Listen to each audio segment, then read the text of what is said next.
time for Who Needs to Fuel Your Hustle, presented by Oikos 000. I may have just jinxed the whole thing, but we will still break down the players who need to step it up in Week 14. Nate, who needs to fuel their hustle? You know who needs to fuel their hustle, Kay?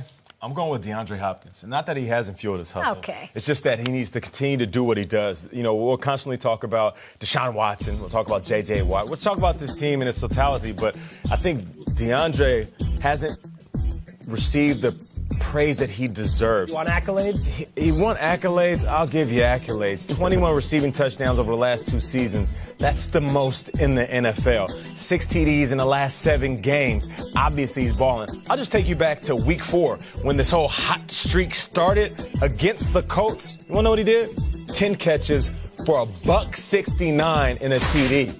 Now, you have T.Y. Hilton on the other side, and, you know, going back as a player, I always loved it when there was somebody that was comparable, and you could look across and say, I respect that man. He's an absolute monster, and T.Y. Hilton is an absolute monster. Of course he's going to raise his level of play and fuel his hustle when you're looking across at a guy who has 6 TDs and is the anchor of that offense over there. So, for me, I'm looking at DeAndre, continue to do what you do, because without him, it's not about the catches. It's not even about the fancy ones, the circus catches that we all love.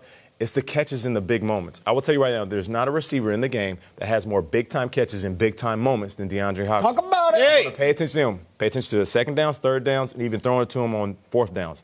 This man is clutch as it gets. There's no 50-50 ball when it comes to DeAndre Hopkins. It's an 80-20. He gets it most of the time. They want to go for 10 straight wins, this team. It's only happened to them twice in franchise history. I love DeAndre Hopkins, always fueling his hustle. I'm going to go with Lamar Jackson, and it's not to say that he's not doing enough, and I'm not here to pick apart what he's doing wrong. It's the fact that at Arrowhead, you're going to have to take it to another level. We need more, Kay. Any quarterback. I would be saying that if it was Tom Brady or Aaron Rodgers. He's been such a spark to this offense, to this team that's now riddled off 3 straight wins after 3 straight losses by Joe Flacco. If indeed he's given the keys, which momentum-wise he definitely should, running the ball is great. The spark he's added, opening it up, rushing. But don't tell me that even though you have the number 1 defense, you're just trying to stop a bleeding team scoreboard. Like, you're not going to stop the Chiefs from putting points up entirely. Yeah. So at some point in this game, at Arrowhead, you're going to have to lead your team quickly downfield and score with Flacco-esque throws. You missed 2 to John Brown last week. Those are the kind of things I want to see. And it's a huge task, and it's maybe too much to ask for. But they're right there, Shriggs. They could easily find themselves in the dance and make a noise. If the Ravens beat the Chiefs in Kansas City, the entire AFC playoff picture is given like an earthquake, because the Steelers only have a half-game lead on them, and the Steelers lost to the Chiefs. If the Ravens can beat the Chiefs in their building, watch out. And Lamar Jackson, he's been good. Super scary. I'm going to go with, let's stay with the Chiefs for a second.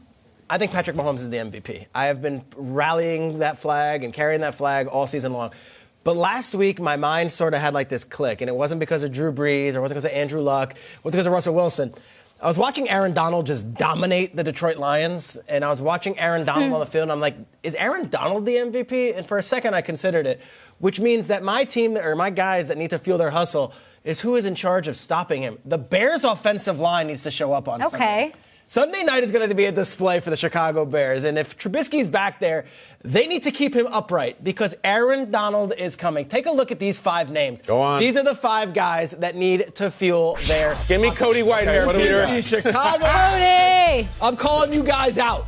I'm calling James Daniels out. I'm calling Cody Whitehair out. I'm calling Eric Kush, a former L.A. Ram who is a star on Hard Knocks. I'm calling you out. I'm calling you Bobby Massey out. And all of these guys, this is without their best offensive line, Kyle Long, who's out, obviously, until he heals up. Aaron Donald's coming. And as much as we want to talk about Matt Nagy and Tariq Cohen and all the fun that the offense does, they don't stand a chance if Aaron Donald is in the backfield the entire game. Aaron Donald is coming to the cold weather where he played his college ball, and he is looking to wreak havoc on Sunday night. And if the Bears' offensive line, which, guys, here's a newsflash, it hasn't been good the last 2 weeks. It has not been good. Trubisky's been out, but Chase Daniels has been down.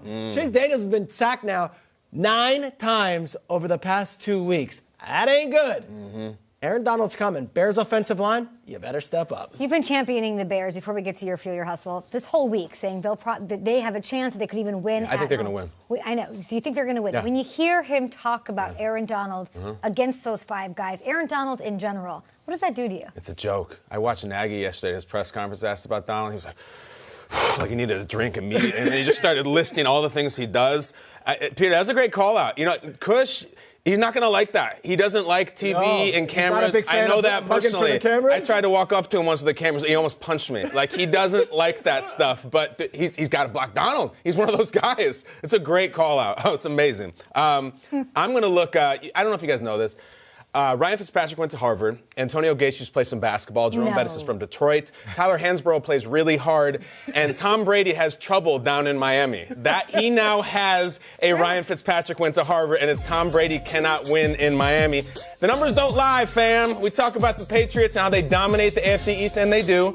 Tom Brady is 7-9 in Miami, losing record. He's thrown 15 picks in those games. We're seeing him get intercepted with Zach Thomas on the field. It's so much so that our crew here at Good Morning Football, who's just a bunch of football nerds like we are, the second we brought up Brady in Miami, like, he always loses in Miami. He has a bad record there. Everyone was jumping through the teleconference call, and I get it. It's a thing. Last year alone, let's talk about last year. Monday Night Football, Patriots at Dolphins. Patriots on an 8-game winning streak. They're going down to play the Jay Cutler Dolphins. Brady gets picked off twice. They lose. The Patriots did not have a third down conversion in this game. 0, 000, like Oikos. That was how bad that game was. And let me just tell you something. Tom Brady, 20 years from now, 30 years from now, is going to be on some incredible golf course. It may be in Florida. It may be in Mar-a-Lago. And someone's going to go up to him and be like, you know what, Tom? You're the greatest. Wow. But you couldn't beat the Dolphins down in Miami. It is going to stick to him. For a guy, nothing sticks to him. Perfect career, perfect person, perfect family, perft wife, perfect everything. 1,000 rushing yards. 1,000 rushing yards. He can't win down in Miami. Are you telling me that the most accomplished quarterback this game has ever seen cannot go to Hard Rock Stadium and win in the same stadium that the Lions won this year? Tom, this is maybe one of the last few shots you get at this thing. Don't walk off. I don't care if you win the Super Bowl this year. You couldn't beat Miami in Miami. You do not want that to stick with you, not now, for the rest of your life. Fuel your hustle with some avocados, wherever the hell you're eating these days. Go down there and win. Let's go. Yeah!